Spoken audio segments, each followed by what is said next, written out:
What's up, fam? It's Dud from Dud and Pool. Good morning, guys, and welcome to another action figure review.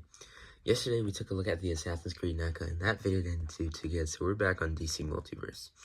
Today, we're reviewing DC Multiverse Black Adam.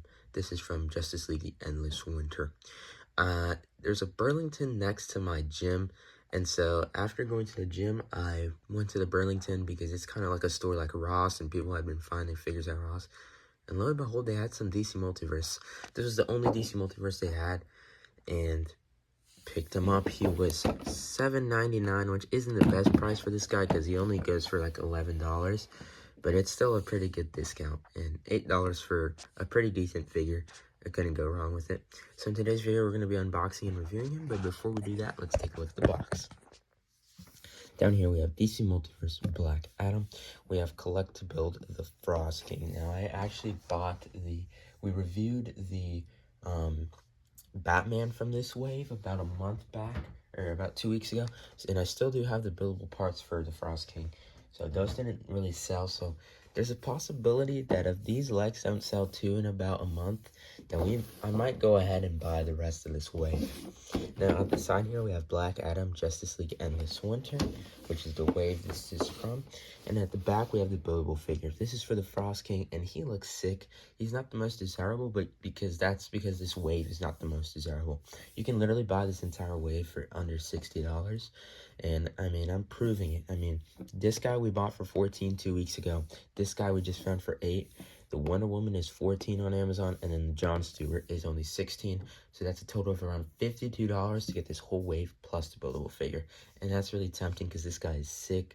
And even the John Stewart, for just being a Green Lantern, looks pretty cool. But I don't know. I don't want to spend more money just yet. I'm still trying to save some money, but I mean, when you find a figure for $8, you kind of have to get him.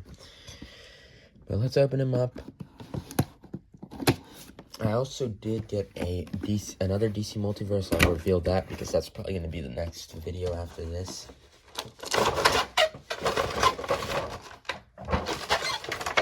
Here we have him, Black Adam. I really wanted to get the Black Adam from the movie because a lot of people have been saying that looks really good because it looks a lot like the likeness is really good to The Rock, but I just haven't been able to find it at any of these, you know, cheaper stores. Like, people have been finding that one at Ross.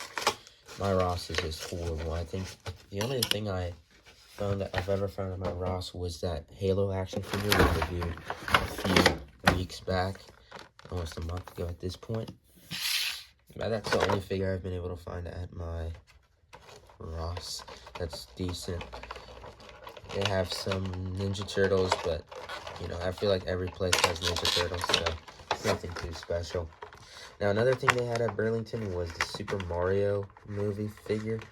I didn't pick them up. I just don't like how the design of that figure, and I'm not really that into Mario to be picking up a Mario figure. But that was only $10.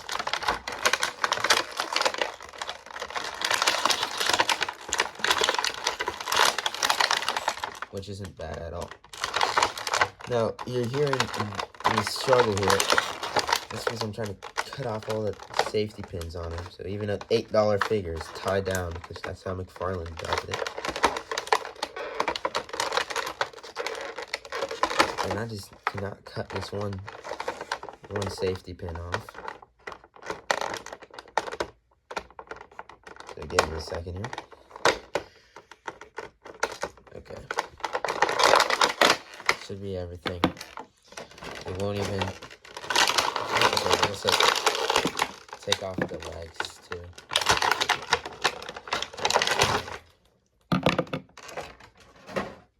Okay, that was about a minute of unboxing there. Sorry about that, guys. But that's usually how it is for McFarlane. So let's take a look at everything he comes with. He comes with this awesome card. I've been trying to sell off my cards. I doubt this guy really goes for much because he is only a $10 figure, but that is honestly a pretty cool card. It's just a close-up of the figure itself in the snow. And then we have the base DC. We have his two accessories, which are these two lightning hands, which I believe do go onto his hands, so we'll see how that works. And then we have the figure himself. This guy's pretty cool. And let's take a look at him here. So his face is this brown type of face. He has some darkening around his eyes. He has some like slick back hair with blue highlights, a ton of blue highlights in his hair.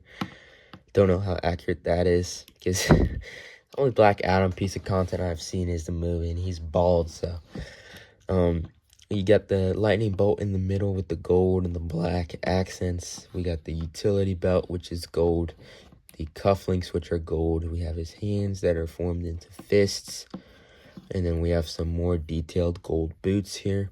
That's kind of it. He's a bit of a simplistic figure, but it works. I mean, he looks awesome. He has a head joint, spins. He has a waist joint. He has an arm joint. He has a elbow joint, a wrist joint, leg joint, knee joint, and foot joint, and toe joint. So he has all the joints of a usual McFarlane. Now for his accessories, we'll see how easy, if they're easy to put on. I would expect you can just slide them in, but we'll see how this works.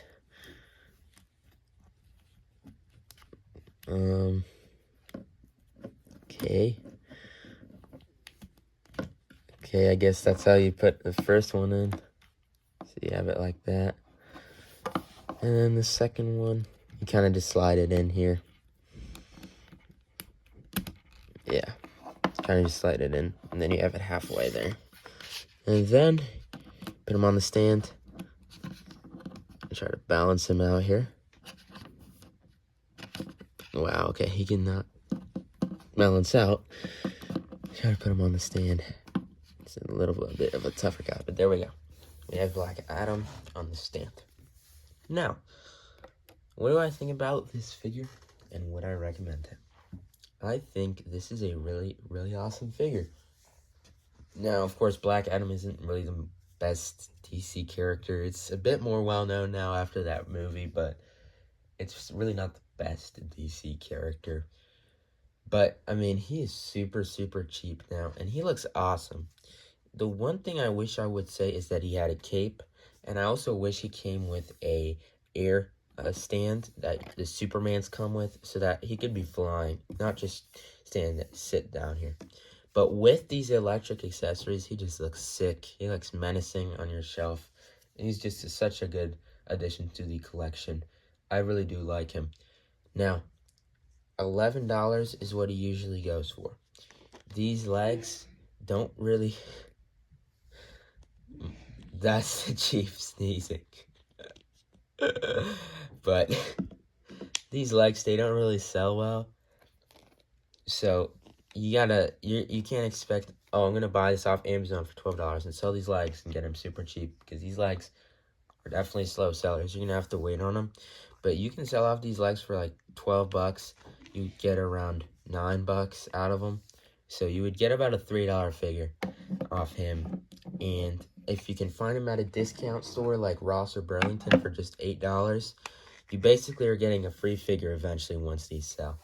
So if you can find this guy for $8 at Burlington or wherever, or even cheaper, pick him up. He's a very cool figure, and once you sell off these extra parts, as long as you don't need them, you are getting a free figure basically. Now for the original price, Amazon sells them for $12. That's a pretty good price, but there's really no reason to pick him up because he sits around that price for a long time. So it's not really urgent for you to pick him up, but he's always there for cheap. But anyways, guys, that's it for this review. This was a super sick figure that definitely surprised me. Tomorrow, we're going to be reviewing another DC Multiverse. This is going to be the Hush, and I picked this guy up at Whatnot. We'll talk about that tomorrow's video. And then after that, like I said yesterday, we're going to be taking a look at Obi-Wan. But yeah, guys, that's it for today's video. Thank you all so much for watching, and we'll see you all in the next one. Peace out.